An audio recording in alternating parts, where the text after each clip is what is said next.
Bangla tutor YouTube চ্যানেলে তোমাদের স্বাগত জানাই। আজকে আবার একটি নতুন ভিডিও নিয়ে তোমাদের সাথে হাজির হয়েছি। আজকে তোমরা যারা ক্লাস 12 এর ছাত্রছাত্রী রয়েছো, অর্থাৎ তৃতীয় সেমিস্টারে পড়ো এবং তোমাদের যাদের সংস্কৃত বিষয়টি রয়েছে, তাদের জন্য আজকের এই ভিডিওটি তৈরি করা। তোমাদের যে নতুন সংস্কৃত সিলেবাস, অর্থাৎ সংস্কৃত নতুন পাঠ্য বিষয়ের মধ্যে একটি নাট্যাংশ রয়েছে, দুর্বাসাস অভিশাপ, অর্থাৎ ঋষি দুর্বাসা কর্তৃক একটি অভিশাপ দেওয়া হচ্ছে। সেই অভিশাপ বৃত্তান্তটি নিয়ে একটি নাট্যাংশ তোমাদের পাঠ্য রয়েছে। আজকে আমরা এই দুর্বাসা সহ অভিশাপ, এই যে নাট্যাংশটি রয়েছে, এই নাট্যাংশটির পুঙ্খানুপুঙ্খ আলোচনা করব। সমস্ত বিষয় নিয়ে আলোচনা করব, ধরে ধরে টেক্সট পড়ানো হবে, কি কি ধরনের প্রশ্ন আসতে পারে, চরিত্রগুলি সম্পর্কে সমস্ত খুঁটিনাটি তথ্য আমরা এই ভিডিওতেই জেনে নেব। তো এই ভিডিওটি একটি লম্বা হতে পারে, মানে একটা দীর্ঘ ক্লাসের মতো হতে পারে, তো অবশ্যই একটু মনোযোগ সহকারে দেখার অনুরোধ রইল। আশা করি তোমরা দেখবে। টেক্সট পড়ানোতে যাওয়ার আগে এই যে দুর্বাসা অভিশাপ নাট্যাংশটা, এর সম্পর্কে কিছু কথা তোমাদের জেনে নেওয়া একান্ত জরুরি। যেমন ধরে নাও লেখক পরিচিতি, বিষয়বস্তুটা কি, কি কি ধরনের চরিত্র আছে, কি ধরনের প্রশ্ন আসতে পারে ইত্যাদি বিভিন্ন বিষয়গুলোকে একটু সংক্ষেপে জেনে নেওয়া প্রয়োজন। এগুলো জানার পরে আমরা টেক্সট পড়ানোতে যাব। এই নাট্যাংশটির উৎস হচ্ছে মহাকবি কালিদাসের রচনা একটি বিখ্যাত নাটক আছে, নাটকটির নাম অভিজ্ঞান শকুন্তলম। সেই অভিজ্ঞান শকুন্তলম নাটক থেকেই তোমাদের এই পাঠ্য যে নাট্যাংশটি রয়েছে এটিকে নেওয়া হয়েছে। এবার তোমাদের প্রশ্ন আসবে যে কোথা থেকে নেওয়া হয়েছে, অভিজ্ঞান শকুন্তলম নাটকের কোথা থেকে নেওয়া হয়েছে। অভিজ্ঞান শকুন্তলম সম্পূর্ণ নাটকটি 7টি অঙ্কে রচিত। অঙ্ক মানে তোমরা এটাকে অধ্যায় বলতে পারো, ভাগ বলতে পারো।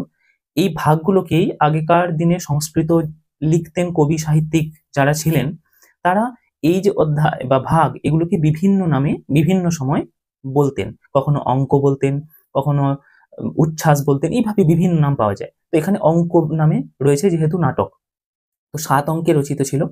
সেই 7 অঙ্কের মধ্যে চতুর্থ অঙ্ক অর্থাৎ 4 নম্বর অঙ্ক, 4 নম্বর যে ভাগ, সেখান থেকেই তোমাদের এই নাট্যাংশটি অর্থাৎ দুর্বাসা ঋষির অভিশাপ বৃত্তান্ত অভিজ্ঞান শকুন্তলম নাটকের 4 নম্বর অধ্যায় বা 4 নম্বর অঙ্কে রয়েছে। তো সেখান থেকেই তোমাদের এই নাট্যাংশটিকে নেওয়া হয়েছে। তো উৎস সম্পর্কে জানা হলো। এবার লেখক পরিচিতি।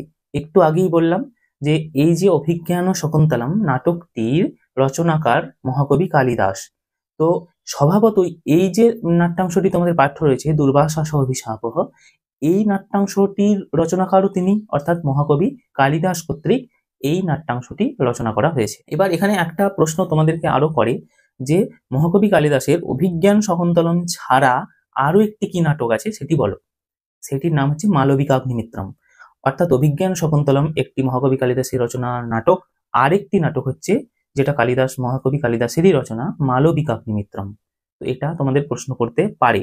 এরপরে আসি, এই যে নাটকটি রয়েছে এই নাটকের সংক্ষেপে বিষয়বস্তু কি, অর্থাৎ নাটকটি সংক্ষেপে বিষয়বস্তু কি রয়েছে এবং কি কি চরিত্র এখানে আমরা দেখতে পাচ্ছি এবং কেমন ভাবে এই নাটকটির রচনা হয়েছে। দেখো, অভিজ্ঞান শকুন্তলম মূল যে নাটকটি রয়েছে এই নাটকটির উপজীব্য বিষয় শকুন্তলা, রাজা দুষ্মন্ত, তাদের গান্ধর্ব মতে বিবাহ বা প্রেমমূলক বিবাহ হয়।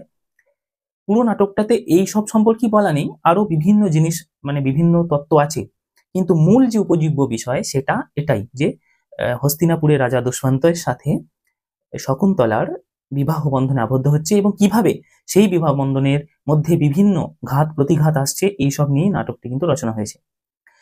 এই সম্পূর্ণ নাটকটি যদি আমরা পাঠ করি, মানে যদি কেউ পাঠ করে, সেখানে এই যে দুর্বাসা ঋষির অভিশাপ বৃত্তান্ত যেটা চতুর্থ অঙ্কে রয়েছে, যেটা তোমাদের পাঠ্য, এই দুর্বাসা ঋষির অভিশাপ বৃত্তান্তটা নাটকের মোড়টাকে পুরো চেঞ্জ করে দিয়েছিল। অর্থাৎ নাটকটা একটা গতিতে এগোচ্ছিল, এই অভিশাপ বৃত্তান্ত নাটকের মোড়টাকে পুরো ঘুরিয়ে দিয়েছিল, পুরো একটা অন্যরকম মানে ফিলিংস নাটকের মধ্যে ঢুকিয়ে দিয়েছিল। তো পুরো সমগ্র নাটকটি যদি কেউ পাঠ করে বা দেখে, তো এই অভিশাপ বৃত্তান্তের গুরুত্ব কিন্তু অপরিসীম ছিল। নাটকের মোড় বা কাহিনীর মধ্যে টুইস্ট আনার জন্য কিন্তু খুবই সুন্দর একটা এটা বৃত্তান্তটি ছিল। এবার আসি যে তোমাদের যে ছোট্ট এই পাঠ্যাংশটি, এর উপজীব্য বিষয় কি সংক্ষেপে একটু জেনে নিই। তোমাদের পাঠ্যাংশ যে দুর্বাসা অভিশাপ নাটকটি রয়েছে, এখানে নাটকটির শুরুতেই প্রথমে তোমরা দেখবে যে শকুন্তলা তার দুজন সখী ছিল, মানে বান্ধবী সখী বলতে পারো। একজন হচ্ছে অনসুয়া, অনুসুয়া নয়, হ্যাঁ কথাটা অনসুয়া, আর একজন প্রিয়ংবদা। এই দুজন সখী ফুল তুলছে। কেন না মানে ভগবানের পূজার জন্য এবং শকুন্তলার সৌভাগ্য দেবতার পূজার জন্য তারা ফুল তুলছে। এমন সময় আশ্রমে একজন অতিথি এলেন। এবার আগেকার দিনে নিয়ম কিরকম ছিল না, কোনো একটা আশ্রম, এই আশ্রমটা, যে আশ্রমের কথা এখানে নাটকে বলা হচ্ছে, এই আশ্রমটা ঋষি কর্ণের আশ্রম ছিল। কর্ণ নয়, কর্ণয়া, ক মধ্যাহ্নয় ভাই, কর্ণয়া, ঋষি কর্ণের আশ্রম ছিল। সেই শকুন্তলা ঋষি কর্ণের পালিতা, মানে একজন মেয়ে ছিল, পালিতা মেয়ে, মানে তিনি তাকে লালন পালন করেছিলেন। তো ঋষি কর্ণয়া সেই সময় আশ্রমে উপস্থিত ছিলেন না, তিনি কোনো এক কারণের জন্য বাইরে গিয়েছেন। তো সমস্ত আশ্রমের দায়িত্বভার আছে শকুন্তলার উপর, যে কোনো অতিথি এলে তাকে অবশ্যই সম্মান জানাবে, সৎকার করবে, তার অর্ঘ্য পূজা, তার সমস্ত যা কিছু করবে। এবার বিষয়টা হয়েছে যে এই যে শকুন্তলা, শকুন্তলা মানে তার পিতা, পালিতা পিতা কর্ণা, ঋষি কর্ণ, তিনি জানতেন, মানে তিনি জানেনই না যে ঋষি মানে দুষ্মন্ত শকুন্তলাকে বিবাহ করেছে গান্ধর্ব মতে। এবার গান্ধর্ব মতে বিবাহ, অনুসূয়া, প্রিয়ংবদা, শকুন্তলা, এদের পরিচয় আমরা টেক্সট যখন পড়াবো জানবো। আমরা এখন কাহিনীটি বলছি। তো ঋষি কর্ণ জানতো না, মানে এটা না জানিয়েই বিবাহ হয়েছে। তো এমন সময় শকুন্তলা, রাজা দুষ্মন্ত হস্তিনাপুরে ফিরে গেছেন, মানে রাজ্যে ফিরে গেছেন। এমন সময় শকুন্তলা ঠিক গালে হাত দিয়ে বসে বসে রাজা দুষ্মন্তের কথা ভাবছেন। এমনই সময় ঋষি দুর্বাসা আশ্রমের কুঠিরে এসেছেন। সেখানে এসে শকুন্তলা স্বভাবতই এতই চিন্তায় গভীরভাবে নিমজ্জিত যে তিনি ঋষি দুর্বাসার আসার যে মানে তিনি এলেন এই জিনিসটাকে বুঝতেই পারেননি, এবং তাকে সম্মান জানানো বা আতিথ্যতা দেওয়া তিনি কিছুই করেননি। তো এমন সময় স্বভাবতই ক্রুদ্ধ হয়ে রেগে গিয়ে ঋষি দুর্বাসা তাকে অভিশাপ দিলেন যে তুমি যার কথা ভাবছো এবং ভাবতে ভাবতে আমার উপস্থিতি বুঝতে পারলে না, সে তোমাকেই চিনতে পারবে না। যেমন পাগল পূর্বের কথা বুঝতে পারে না বা পূর্বের কথা মনে করতে পারে না, সেও তোমাকে চিনতে পারবে না। তো তুমি যার কথা ভাবছো সে তোমাকে চিনতেই পারবে না। তখন প্রিয়ংবদা এবং অনসূয়া ছুটে গিয়ে ঋষিকে একটু উন্নয় বিনয় করলো যে এই যে অভিশাপ বৃত্তান্ত, এটা তো ধরে নিন একটা খুবই খারাপ হবে, ও এত মানে বুঝতে পারিনি, তো এর খণ্ডনে উপায় কি হবে, কিছু তো উপায় হবে। তো তখন ঋষি দুর্বাসা বলে যে কোন একটা অভিজ্ঞান দেখালে, অভিজ্ঞান মানে কোন একটা স্মারক চিহ্ন, কোন একটা স্মৃতি চিহ্ন দেখালে এই শাপ মোচন হবে, অর্থাৎ এই অভিশাপ আর থাকবে না। তো এই ছিল তোমাদের এই নাট্যাংশটা, যেটা তোমাদের এখন পাঠ্য রয়েছে, এর পুরো উপজীব্য বিষয়। এখানে কি কি চরিত্র দেখা যাবে? এখানে তোমরা অনসূয়ার চরিত্র দেখতে পারবে, প্রিয়ংবদার চরিত্র দেখতে পারবে, ঋষি দুর্বাসার চরিত্র দেখতে পারবে, এবং শকুন্তলার কথা উজ্জ্ব আছে, মানে শকুন্তলার চরিত্রটা প্রত্যক্ষভাবে নেই কিন্তু আছে। এই চরিত্রগুলো কিন্তু এখানে তোমরা দেখতে পাবে। এই চরিত্রগুলোর সমস্ত পরিচয় আমরা টেক্সট যখন পড়াবো অবশ্যই সব দেখে নেব। এবার তোমাদের যতদূর সম্ভব এখান থেকে ছোট প্রশ্ন আসবে, তাই ছোট প্রশ্নর যে তৈরি সেই বিষয়গুলো নিয়ে আমরা কিন্তু পরবর্তীতে ছোট প্রশ্ন আপলোড করব। তো এই ছিল তোমাদের উপজীব্য বিষয়। এবার আমরা টেক্সট পড়ানোতে চলে যাই। কিছুক্ষণ আলোচনার পর এরপর আমরা টেক্সট পড়ানোতে চলে এসেছি। সকলের সুবিধার্থে তোমরা সকল যারা ছাত্রছাত্রী আছো তোমাদের টেক্সট বই একবার বের করে নেবে এবং প্রত্যেকটা টেক্সটকে সুন্দরভাবে বুঝে নেবে। দেখো যেটা যেরকম হয় যে এটা নাটক, তাই এখানে প্রত্যেকটা ক্যারেক্টার এদিকে থাকবে এবং সেই ক্যারেক্টার কি বলছে, অর্থাৎ সেই চরিত্রটা কি বলছে সেটা কিন্তু এখানে থাকবে, যেহেতু এটা নাটক বা যাত্রা ইত্যাদিতে এরকমই হয়। তো এখানে যেহেতু এটা একটা নাট্যাংশ, নাটক, তাই এখানে প্রথম যে চরিত্র আমাদের যে প্রথম চরিত্র স্টেজে কথা বলছে সেটা পাচ্ছি আমরা অনসূয়া। দেখো অনসূয়া কি বলছে যে প্রিয়ংবদে, অর্থাৎ হে প্রিয়ংবদা বা প্রিয়ংবদা, যদ্যপি, এটাকে ভাঙলে পাওয়া যাবে যদিয়পি, যদ্যপি, গান্ধর্বেনা, অর্থাৎ গান্ধর্ব মতে, বিধিনা, অর্থাৎ গান্ধর্ব বিধিতে, নিবৃত্ত্য কল্যাণ্যা শকুন্তলা অনুরূপ ভর্তৃগামিনী সংবৃত্তেতি নিবৃত্ত্যং মে হৃদয়ম। এই যে কথাটা, এটাকে ভাঙলে পাওয়া যাবে দেখো তথা अपि एतावत् চিন্তনীয়ম। দেখো এর কথাটার মানে করলে কি দাঁড়ায়, বলছে প্রিয়ংবদে, অর্থাৎ হে প্রিয়ংবদা, যদ্যপি, অর্থাৎ যদিও, গান্ধর্বেন বিধিনা, গান্ধর্ব মতে, বিধি মানে গন্ধর্ব বিধির দ্বারা, নিবৃত্ত্য কল্যাণ্য শকুন্তলা, শকুন্তলার বিবাহ সুসম্পন্ন হয়েছে। কার সাথে সম্পন্ন হয়েছে? হস্তিনাপুরের রাজা দুষ্যন্তের সাথে শকুন্তলার গান্ধর্ব মতে বিবাহ সম্পন্ন হয়েছে। কি বলছি, অনুরূপ ভর্তৃগামিনী, অর্থাৎ কিরকম বিবাহটা হয়েছে না, অনুরূপ ভর্তৃগামিনী, অর্থাৎ আমাদের শকুন্তলা যেমন ঠিক সেই রকমই পতি তিনি লাভ করেছেন। সংবৃত্য ইতি নিবৃত্ত্যম, অর্থাৎ যোগ্য পতি শকুন্তলা লাভ করেছে এই কারণে, সংবৃত্তম ইতি, অর্থাৎ এই কারণে আমি আশ্বস্ত হচ্ছি, যে আমার খুব ভালো লাগছে। মে হৃদয়ম, অর্থাৎ আমার হৃদয় আশ্বস্ত হচ্ছে। কে বলছে না, অনস্বয়া বলছে যে আমার হৃদয় আশ্বস্ত হচ্ছে এটা ভেবে, যে শকুন্তলার গান্ধর্ব মতে বিবাহ হয়েছে এবং শকুন্তলা একজন রাজার সাথে বিবাহ হয়েছে, এটা ভেবে আমাদের সুন্দর মানে মনে একটা ধারণা তৈরি হচ্ছে।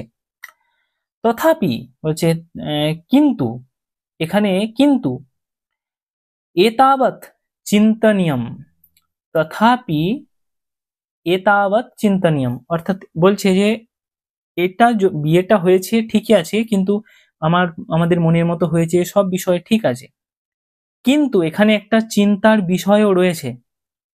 কে বললো না, অনস্বয়া বলল, যেখানে একটা চিন্তার বিষয়ও রয়েছে।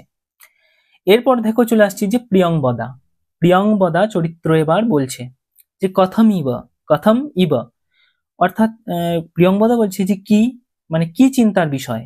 অনস্বয়া তুমি যে বললে চিন্তার বিষয় রয়েছে, তাহলে কি চিন্তার বিষয়। এবার অনস্বয়া বলছে দেখো যে অদ্য, আজকে, অদ্য মানে আজ, দেখো আরেকবার দেখে নাও, অদ্য সহ রাজর্ষি, এটাকে ভাঙলে পাওয়া যাবে, দেখো একদম রাজর্ষি রিস্টিং করে দিয়েছে, দেখো এটাকে ভাঙলে পাওয়া যাবে রাজর্ষি ইষ্টং পরিসমাপ্য ঋষিভি বিসর্জিতঃ আত্মন নগরং প্রবিশ্যন্তঃ অন্তঃপুর সমাগত ইত গতং বৃত্যান্ত সরিষ্বতি বা ন বেতি। কথাটার মানে করলে দেখো অনস্বয়া যেটা বলছি, আমরা মানেগুলো এবার দেখেন। অদ্য স রাজর্ষি বলছে আজকে, স মানে সেই, রাজর্ষি অর্থাৎ সেই রাজা, এখানে দুষ্মন্তের কথা বলা হচ্ছে, ইষ্টম অর্থাৎ যজ্ঞ, পরিসমাপ্য অর্থাৎ যজ্ঞ সমাপ্য করে মানে শেষ করে, ঋষিভি বিসর্জিতঃ ঋষিদের দ্বারা বিদায় বা বিদায় জানিয়ে, আত্মনঃ নগরং অর্থাৎ নিজের নগরে, প্রবিশ্যন্ত অর্থাৎ প্রবেশ করে, প্রবিশ্য অন্ত হবে না, প্রবিশ্য অন্তঃপুর সমাগত প্রবেশ করে অন্তঃপুরে রানীদের সহিত। অন্তঃপুরবাসী বলতে এখানে আবার বলছি, অন্তঃপুরবাসী বলতে আগেকার দিনের রাজাদের যেটা মানে একদম প্রাসাদ, সেই রাজপ্রাসাদের ভিতরে মহিলা কর্মীদের অন্তঃপুরবাসী বলা হতো, অন্তঃপুরবাসী। তবে যে সেই অন্তঃপুর কর্মীদেরই শুধু নয়, রানীদের সবাইকে নিয়ে, তো সেই অন্তঃপুরবাসীদের নিকট মিলিত হয়ে ইতগতং অর্থাৎ এখানকার, ইতগতং বৃত্তান্ত অর্থাৎ এখানকার যে ঘটনা বৃত্তান্ত, সরিষ্বতি বা ন বেতি, সেই কথা মনে রাখবেন কি রাখবেন না জানা নেই।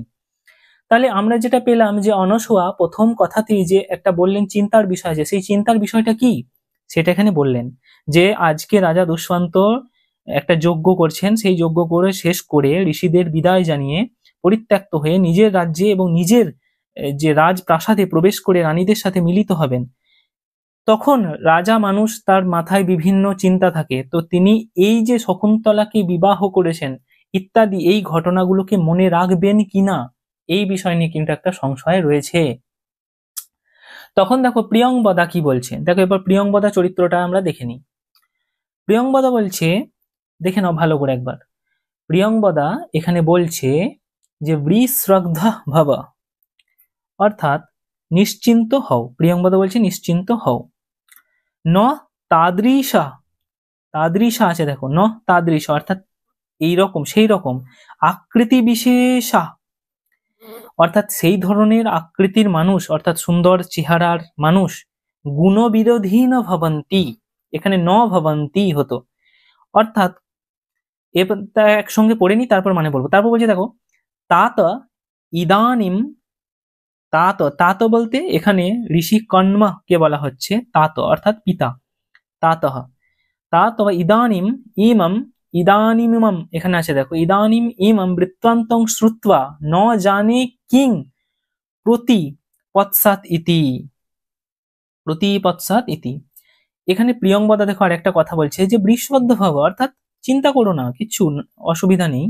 ন তাদৃশ আকৃতি বিশেষ গুণবিরোধী ন ভবন্তি, অর্থাৎ তিনি রাজা, হস্তিনাপুরের বিখ্যাত সেই রাজা, তার এত গুণ, এত সুন্দর চেহারা বিশিষ্ট মানুষ, তিনি গুণবিরোধী, অর্থাৎ এই ধরনের কাজ করবেন না যেখানে বিয়ে করে ভুলে গেলেন, এরকম হবে না। তাত ইদানীমিমাং বৃত্তান্ত, তাত মানে হচ্ছে এখানে ঋষি কণ্বাকে বলা হচ্ছে যে পিতা কণ্বা, ইদানিম অর্থাৎ এখানকার এই যে বৃত্তান্ত ঘটনাগুলি, শ্রুত্বা শুনে, ন জানে কিং অর্থাৎ জানি না, অর্থাৎ ন জানে মানে কে জানে, জানি না, কিং প্রতিপৎসাতিতি কি মনে করবেন কে জানে। অর্থাৎ এই যে ঘটনাটা ঘটছে, এই ঘটনাটা যখন ঘটছে তখন আশ্রমে, অর্থাৎ ঋষি কণ্বের আশ্রমটা, কিন্তু ঋষি কণ্বা তখন আশ্রমে নেই। এমত অবস্থায় শকুন্তলার সাথে দুষ্মন্তের গান্ধর্ব মতে বিবাহ হয়েছে। এবার এখানে ব্যাপারটা হচ্ছে এটাই যে এখানে অনসোয়া একরকম চিন্তার কারণ বলছে, প্রিয়ংবদ একরকম চিন্তার কারণ। অনসোয়া বলল চিন্তার কারণটা যে রাজা আদবেও মনে রাখবে কিনা। প্রিয়ংবদা যে চিন্তার কারণটা বলছে সেটা হলো যে এই সব বৃত্তান্ত শুনে আমাদের তাতহ অর্থাৎ ঋষি কণ্বা তিনি কি প্রতিক্রিয়া জানাবেন সেটা একটা দেখার বিষয়। এবার এখানে দেখো যেরকম আমরা প্রথমেই জানলাম যে প্রত্যেকটা চরিত্র, অনসোয়া, প্রিয়ংবদা, গান্ধর্ব বিবাহ, এই যে টার্মগুলো তোমরা পেলে, এই টার্মগুলো সম্পর্কে একটু জেনে নেওয়া তোমাদের দরকার। তো দেখো এখানে আমি কতগুলো লিখে এনেছি। দেখো অনসোয়া, প্রথমেই কথাটা বলি, অনেকে উচ্চারণ করে যে অনুসুয়া, অনুসুয়া বলে কিন্তু উচ্চারণটা হয় না, অনসুয়া। হ্যাঁ, অনু নয়, অ দন্তন্য, শুধু দন্তন্যে হর্ষ নেই। অনসোয়া কথার মানে কি? অনসোয়া যার অসুয়া নেই, যে নারীর, তাকে অনসোয়া বলে। অসুয়া অর্থাৎ হিংসা, মানুষের মনের একটা প্রকাশ, অপরের মঙ্গল দেখতে পারে না যে, সহ্য করতে পারে না যে, তাকে, সেটাকে অসুয়া বলা হয়, হিংসা।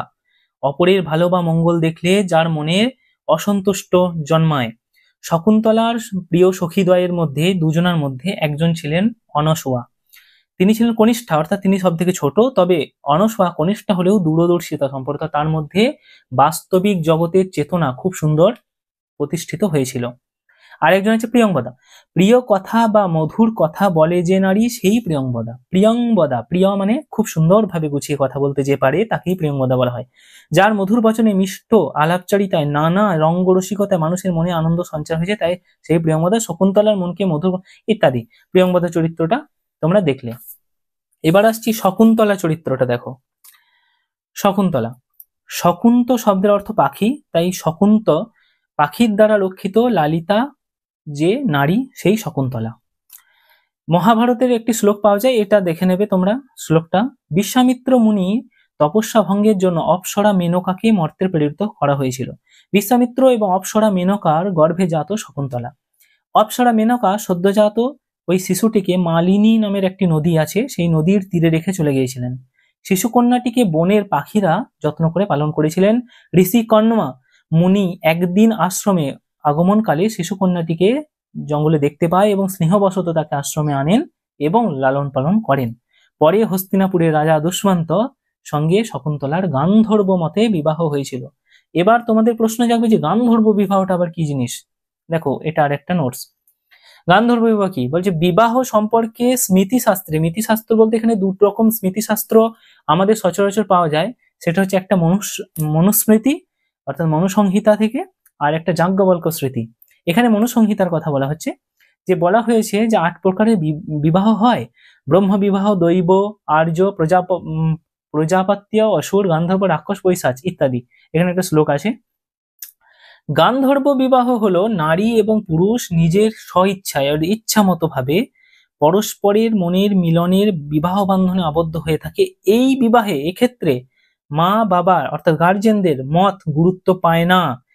তাই মনুসংহিতায় বলা হয়েছে এই যে ইচ্ছাহে অনন্য সংযোগ কন্যাশ্চ বরস্য গান্ধর্ব শতু বিজ্ঞ মৈথুন কম্ভ সম্ভবঃ।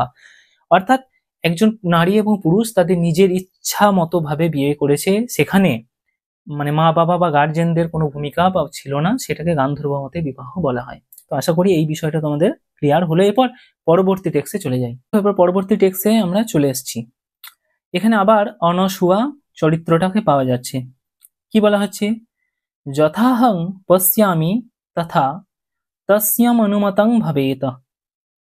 অর্থাৎ এখানে শকুন্তলা চরিত্রটি বলছে, মানে এর আগে আমরা একটা প্রিয়ংবদা কর্তৃক একটি কথা পেলাম যে ঋষি কন্যা সেটা জানে না, তো তিনি কি প্রতিক্রিয়া করবেন। তো অনুসুয়া সেখানে বলছে যে যথা অহম, অর্থাৎ যতটুকু আমি জানি, অহম পশ্যামি বা যেটুকু দেখেছি, তথা তাতে, তস্য তার, অনুমতম, তস্যানুমতম রয়েছে না, অনুমতম ভাবে, অর্থাৎ ঋষি কন্যাকে যতটুকু আমি দেখেছি বা যতটুকু চিনি, অনসোয়া বলছে যে তিনি তাতে অনুমতি দেবেন, মানে তার অনুমোদন সাপেক্ষ, মানে সেই রকমই কাজ হয়েছে যথাচিত। প্রিয়াঙ্ক বলতে হচ্ছে কথমিব, অর্থাৎ কিভাবে বা কি রূপে তুমি এই কথাটি বললে।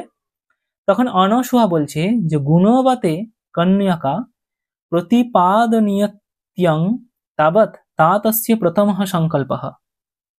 দেখো বলছে ত্বং যদি দৈমমেব সম্পাদয়তি নঃ প্রয়াসেন কৃতার্থ গুরুজনঃ। বলছে গুণবতে কন্যাকা, এখানে অনসুয়া বলছে যে গুণবতে অর্থাৎ গুণবানকে, কন্যাকা অর্থাৎ কন্যা, কন্যা প্রতিপাদনীয়ত্বং ইতি অয়ম, ইত্যয়ং বলছে না, ইতি অয়ম, অর্থাৎ গুণবানকে কন্যা দান করতে হবে এটাই, তাবৎ অর্থাৎ এটাই, তাতস্য, তাত বলতে ঋষি কন্যের কথা বলা হচ্ছে, তাতস্য অর্থাৎ কন্যের প্রথমঃ সংকল্প, এটাই কিন্তু প্রারম্ভিক বা প্রথম সুন্দর মানে ইচ্ছা ছিল। ত্বং যদি দৈবমেব সম্পাদয়তি, অর্থাৎ তা যদি দৈব অর্থাৎ দেবতাদের ইচ্ছাতেই হয়ে থাকে, ন প্রয়াসেন বা ননু ত্বম বা ননু অপ্রয়াসেন, অর্থাৎ তা যদি অনায়াসই হয়ে থাকে, কৃতার্থ গুরুজন, তাতে গুরুজনরা কৃতার্থই হলেন না। অর্থাৎ অনসুয়া এই কথাটার মানে এটাই বোঝাতে চেয়েছেন এখানে চরিত্রটার মাধ্যমে, যে একটা পিতা, ঋষি কন্যার কথাই বলা হচ্ছে, তিনি তার কন্যাকে একটি ভালো সুপাত্রের হাতেই দান করতে চান সবসময়। তো যদি সেটা দৈবাকারে বা দেবতাদের দ্বারাই বা বিনা পরিশ্রমে যদি সেটা হয়ে যায়, তো তাতে তো কোনো আর বাধা বা কোনো কথা বলার আর কিছু থাকছে না। তো আশা করি তা তো অর্থাৎ ঋষি কন্যা এই বিবাহ মেনেই নেবেন, কোনো কিছু প্রবলেম থাকবে না। প্রিয়ংবদা তখন কি বলছে যে এ বা মেয়ে তৎ, প্রিয়ংবদা বলছে এ বা মেয়ে তৎ, তাই বটে, দিয়ে বলছে পুষ্প ভাজনং বিলক্ষ্য, অর্থাৎ ফুলের ডালিকে দেখে বা ফুল চয়ন করছিলেন, পুষ্প তারা তুলছিলেন, সেটাকে দেখে সখী অবিচিতানি বালিকর্ম পর্যাপ্তানি কুসুমানি।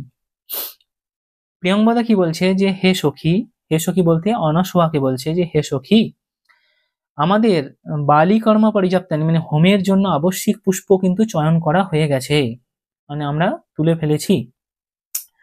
অনসুয়া বলছে যে ননু সখ্যা, অর্থাৎ হে সখী না না, শকুন্তলায়াহ সৌভাগ্য দেবতাম অর্চনীয়া, অর্থাৎ শকুন্তলার সৌভাগ্য দেবতার পুজোও তো আছে, তো আরো কুসুম বা পুষ্প লাগবে। প্রিয়ংবদা তখন বলছে ইয়ুজ্জাতে, অর্থাৎ ঠিক তাই বটে, ইতি তদেব কর্মারভেত, ইতি তৎ এব কর্ম আরভেত, অর্থাৎ দুজনেই আবার পুষ্প চয়ন করতে আরম্ভ করলেন। কেন না শকুন্তলার সৌভাগ্য দেবতারও পুজো আছে। সরিষাতে মনে করতে পারে না, যেমন ভাবে কে না উন্মাদ যেমন মনে করিয়ে দিলেও আগের কথাকে মনে করতে পারে না, কথাং প্রমত্ত প্রথমাঙ্কিতমে, অর্থাৎ প্রমত্ত কথা উন্মাদ যেমন মনে করে দিলেও মনে করতে পারে না, ঠিক তেমন ভাবে তুমি যার কথা ভেবে আমাকে অবমাননা করলে সে তোমাকে মনে করতে পারবে না, সে তোমাকেই ভুলে যাবে, সে তোমাকে আর মনে করতে পারবে না। প্রিয়ংবদা তখন কি বলছে দেখো, প্রিয়ংবদা বলছে যে হা ধিক, হা ধিক, অর্থাৎ সর্বনাশ ঘটলো, সর্বনাশ ঘটলো, অপ্রিয়মেব সংবৃত্তম, অর্থাৎ সর্বনাশ হলো। কি সর্বনাশ হলো? এই যে শকুন্তলাকে অভিশাপ দিলেন ঋষি দুর্বাসা, ঋষি দুর্বাসা শকুন্তলাকে অভিশাপ দিয়ে দিলেন, অপ্রিয়ম সর্বনাশ সংবৃত্তম অর্থাৎ ঘটলো।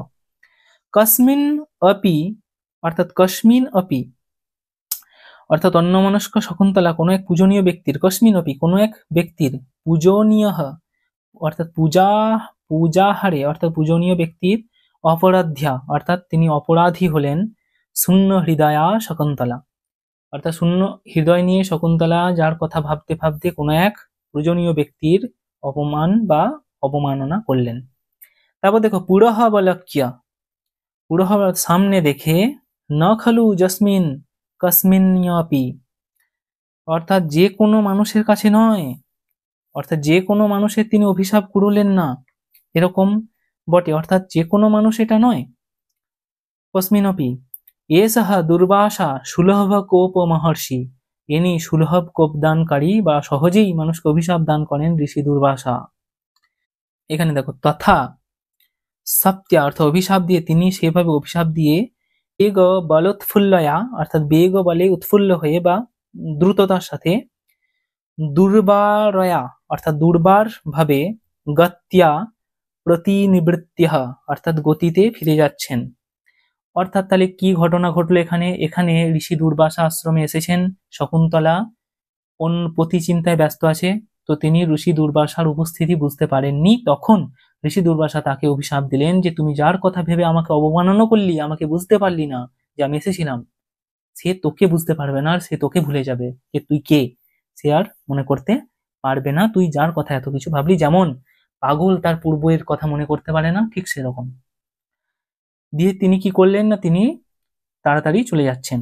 তখন অনসুয়া বলছে যে গচ্ছ, প্রিয়ংবদাকে বলছে যাও, পাদয় প্রণম্য নিবর্ত নিয়ম, পাদয় অর্থাৎ দু পায়ে, প্রণম্য প্রণাম করে, নিবর্তয় ফেরাও তাকে, অর্থাৎ কাকে না ঋষি দুর্বাসাকে। ইয়াবদ, তারপর কি বলছে দেখো এখানে, ইয়াবদ এহম অর্ঘদকম উপকল্পয়ামি অর্থাৎ ততক্ষণে আমি ওনার কি করব না, পা ধোয়ার জলের ব্যবস্থা করছি, অর্ঘ্য এবং পা ধোয়ার জলের ব্যবস্থা করছি। অনসোয়া বলছে যে প্রিয়ংবদা তুমি যাও, তাকে পায়ে ধরে প্রণাম করে তাকে নিয়ে এসো, ততক্ষণে আমি তার অর্ঘ্যের ব্যবস্থা করছি। প্রিয়ংবদা বললেন তথা, তাই হোক। এরপর দেখো পরের আমরা টেক্সটে চলে এসেছি। এখানে বলছে অনসোয়া, অর্থাৎ ওখানে আমরা পেলাম যে প্রিয়ংবদা গেছে, অনসোয়ার এবার চরিত্র। পদান্তরে স্থলিতাং নিরূপ্য অর্থাৎ এক পায়ে হোঁচট খাওয়ার মতন অভিনয় করে, অর্থাৎ আবেগস্থলিতয়া গত্যা প্রভষ্ট্যং মম গৃহস্ত্যাৎ পুষ্পভাজনম ইতি পুষ্পচ্যাং রূপয়তি অর্থাৎ অনুসোয়া কি করছেন, এক পায়ে হোঁচট খাওয়ার অভিনয় করে আবেগস্থলিত গতিতে আমার হাত থেকে ফুলের সাজি পড়ে গেল এই বলে ফুল তোলার অভিনয় করে, অর্থাৎ অভিনয় করল। এবার দেখো এখানে বলছে প্রিয়ংবদা প্রবিশ্য, প্রিয়ংবদা এবার ওখানে গিয়েছিল ঋষিকে ফেরত আনতে, তো প্রবেশ করছে। সখী অর্থাৎ হে সখী, অনসোয়ার কথা বলছে। প্রকৃতি বক্র অর্থাৎ স্বভাব কুটিল, যিনি সহজেই রেগে যান এবং সবাইকে অভিশাপ দেন, তিনি কস্যায়নুনয়ং কস্য অর্থাৎ কার, অনুনয়নম অর্থাৎ অনুরোধ, প্রতি গৃহ্ণাতি শোনেন অর্থাৎ তিনি কি কারোর অনুরোধ শুনবেন, কিমপি কিছুটা, পুনঃ সানুক্রসকৃত অর্থাৎ কিছুটা, পুনরায় অনুরোধ অর্থাৎ কিছুটা পুনরায়, সানুক্রস অর্থাৎ অনুকম্পযুক্ত করানো হয়েছে, সানুক্রসকৃত। এখানে বলছে দেখো প্রিয়ংবদা বলছে যে সখী স্বভাব বক্র, তিনি কারো অন্যয় গ্রহণ করেন, যাই হোক কিছুটা সদয় করেছি, কিমপি পুনঃ সানুক্রসকৃত অর্থাৎ তাকে কিছুটা প্রশমন আমরা করতে পেরেছি, তিনি কারোর কথা শোনেন না। অনসোয়া সমিতম মৃদু হেসে, স্মৃতম অর্থাৎ কিছু মৃদু একটা হাসি দিয়ে, তস্মিন অনসোয়া কি বলছে দেখো যে তস্মিন বহু এতদপি অর্থাৎ বহেতদপি বলা হয়েছে না এখানে, দেখো বহু এতদপি। অনসোয়া মৃদু হেসে বললেন তাই যথেষ্ট, সেটাই বহুত অর্থাৎ অনেক। তৎ অর্থাৎ তৎ কথয় কথং ত্বয়া প্রসাদিতঃ অর্থাৎ এখানে বলছেন যে তৎ, এখানে অনসোয়া বলছেন যে বলো কেমন করে তাকে প্রসন্ন করলে, অর্থাৎ তৎ কথয় কথং ত্বয়াং প্রসাদিতঃ তাকে কিভাবে প্রসন্ন করলেন। প্রিয়ংবদা বলছে ইয়াদা অর্থাৎ যখন, নিবৃত্তিতুম অর্থাৎ ফিরতে, নেচ্ছতি তদা বিজ্ঞাপিতময়া। প্রিয়ংবদা বলছেন যখন ফিরতে চাইলেন না তখন আমি নিবেদন করলাম, আমি বিজ্ঞাপিত, আমি বললাম ভগবান প্রথম ইতি, অর্থাৎ হে ভগবান, কাকে বলছেন না ঋষি দুর্বাসাকে বলছেন যে হে ভগবান প্রথম অর্থাৎ প্রথম ইতি প্রেক্ষ্য অবিজ্ঞাতঃ তপঃ প্রভাবস্য দ্রুহিতজনস্য ভগবতৈ কোহ অপরাধ মরস, এখানে বলা হচ্ছে দেখো মরসত্যব্য ইতি। এখানে বলা হচ্ছে যে প্রিয়ংবদা কি বলছে দেখো, যে যদা নিবৃত্তং নেচ্ছতি তদা, অর্থাৎ তিনি আসতে চাইছিলেন তখন আমি বললাম যে ভগবান, হে ভগবান, যে তপের প্রভাব জানে না সেই আপনার কন্যার প্রথম অপরাধ ক্ষমা করবেন। যিনি তপ অর্থাৎ আপনি যে এত বড় তপস্বী, তিনি এই তপ জপের কিছুই প্রভাব জানে না, একজন সাধারণ মেয়ে, তো তার দ্বারা হয়ে যাওয়া এই অপরাধের তো আপনারা ক্ষমা করবেন। মনস্যরিতব্য ইতি, এই যে বলা হচ্ছে না, অর্থাৎ ক্ষমা করা উচিত, এটাই বলা হচ্ছে। অনসুয়া বলছে তথা, অনসুয়া এখানে কি বলছে দেখো, যে ততঃ ততঃ অর্থাৎ তারপর। প্রিয়ংবদা বলছে তত মে বচনম, অর্থাৎ তথা তারপর, মে আমার, বচনম অন্যথা ভাবিতুম ন অহরতি, ন অহরতি অর্থাৎ তারপর আমার বাক্য অন্য প্রকার হতে পারে না, এরম বললেন। অর্থাৎ মুনিবর দুর্বাসা বলছেন যে আমি যা বলে দিয়েছি সেটা আর অন্য কিছু হয় না, এরকম যেটা বলেছি সেটাই হবে, ঠিক আছে, আমি যা শাপ দিয়েছি সেটার কিছু বলে না। কিন্তু অভিজ্ঞান আভরণ দর্শনেন সাপ নিবৃতিষ্যত ইতি মন্ত্রয়মাণঃ স্বয়ং মন্ত্রয়মাণঃ স্বয়ং অন্তর্হিতঃ, অন্তর্ধান হলেন। অর্থাৎ এখানে বলছে দেখো, এখানে প্রিয়ংবদা বলছেন যে আমার বাক্যন্যতা হতে পারে না এরকম ঋষি বললেন, কিন্তু অভিজ্ঞান আভরণ দেখালে সাপ নিবৃত হবে, এই কথা বলতে বলতেই স্বয়ং নিজে অন্তর্ধান হলেন, অর্থাৎ তিনি বিলিয়ে গেলেন বা এখান থেকে চলে গেলেন। অর্থাৎ ঋষি দুর্বাসা এখানে অভিজ্ঞ একটা সাপ দিলেন শকুন্তলাকে, যে তোকে, তুই যার কথা ভাবছিস দিয়ে আমার কে মানে সম্মান করলি না, সে তোকে আর চিনতে পারবে না, যেমন পাগল অপরকে চিনতে পারে না বা পূর্বের কথা চিনতে বা বুঝতে পারে না।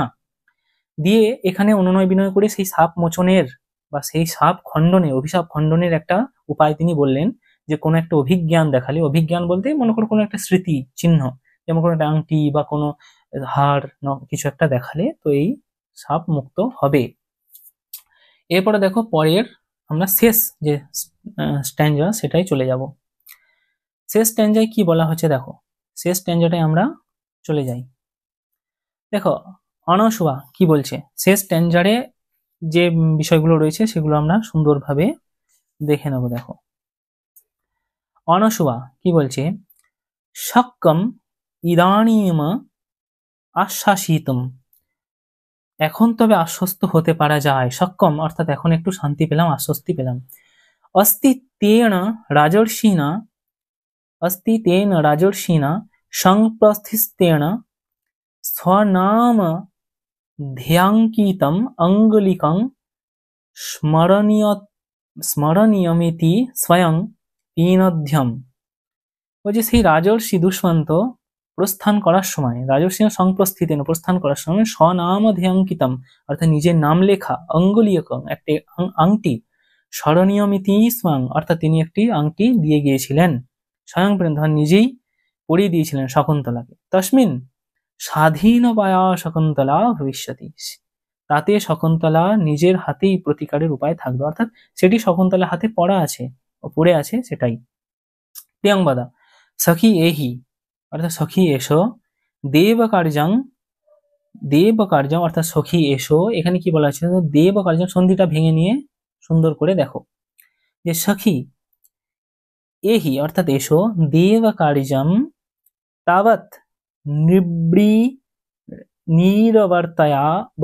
নিরবর্তয়াবহ ইতি পরিক্রামতঃ। এখানে কি বলছে যে সখী এসো, অর্থাৎ হে সখী আমরা এখন দেব পূজা করি, এই বলে উভয়ে চলে গেলেন। ইতি পরিক্রামতঃ অর্থাৎ সকলেই চলে গেলেন। প্রিয়ংবদা বিলক্ষ্য, প্রিয়ংবদা দেখে, অনসূয়ে অর্থাৎ হে অনসূয়ে, পশ্চাতাবৎ দেখো, বামহস্ত দেখো, বামহস্ত পহিত বদনা অলিখিতেব প্রিয় সখী, অর্থাৎ ওই যে দেখো বাম হাতের উপরে মুখ রেখে প্রিয় সখী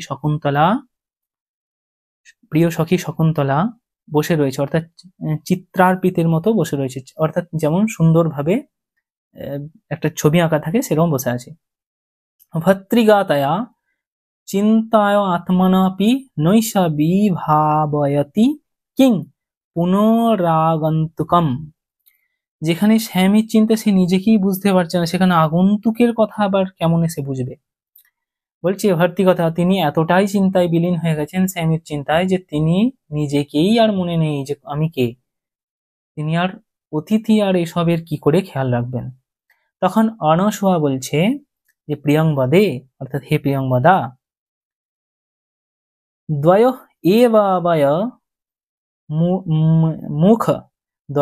এবাবয় মুখ এষ বৃত্তান্ত তিষ্ঠতু, বৃত্তান্তঃ তিষ্ঠতু, অর্থাৎ আমাদের দুজনের মুখেই এই ঘটনাটি থাকুক। রক্ষিতব্য খলু প্রকৃতি পেলবা প্রিয় সখী, অর্থাৎ স্বভাব কমলা, পেলব বলতে স্বভাব কমল প্রিয় সখীকে বাঁচিয়ে রাখতে হবে। অর্থাৎ এটা শুনলে আমাদের সখী শকুন্তলা দুঃখ পাবে, কষ্ট পাবে, তো সেটা আমাদের মুখেই থাকুক, তাকে বলবো না। প্রিয়ংবদা তখন কি বলছেন যে কহ নাম উষ্ণদোকেন নবমালিকাম সিঞ্চতি, অর্থাৎ কে বা গরম জল দিয়ে নবমালিকা বা সুন্দর কচি ফুল, সুন্দর অর্থাৎ নতুন ফুল লতায় সেচন করে, অর্থাৎ কে নতুন ফুলে গরম জল ঢালে, সেটাই বলতে চাইছে। অর্থাৎ প্রিয়ংবদের এই শেষের কথাটার মানেটা এটাই হলো যে শকুন্তলা একজন খুবই স্বভাব কোমল বা খুবই কোমল মনের একজন মেয়ে, তো কোমল মনের একজন মানুষ যার এই নতুন বিবাহ হয়েছে এবং তিনি প্রতিচিন্তায় ব্যস্ত, তো তাকে এসব কথা বলা মানে গরম জল দিয়ে মানে পুষ্পটিত পুষ্পের কুঁড়িকে গরম জল দিয়ে ঢেলে দেওয়ার সমানই হবে। তো সেটা আর কে করবে? কেউ করবে না। এতক্ষণ যদি দেখে থাকো, আশা করছি তোমার ভিডিও ভালো লেগেছে, আমাদের পরিশ্রম সফল করবে। একটা লাইক, আর কিছু বলার থাকলে অবশ্যই কমেন্ট করবে, আর এই ধরনের ভিডিও দেখতে অবশ্যই চ্যানেলকে সাবস্ক্রাইব করে রেখে দেবে। ধন্যবাদ।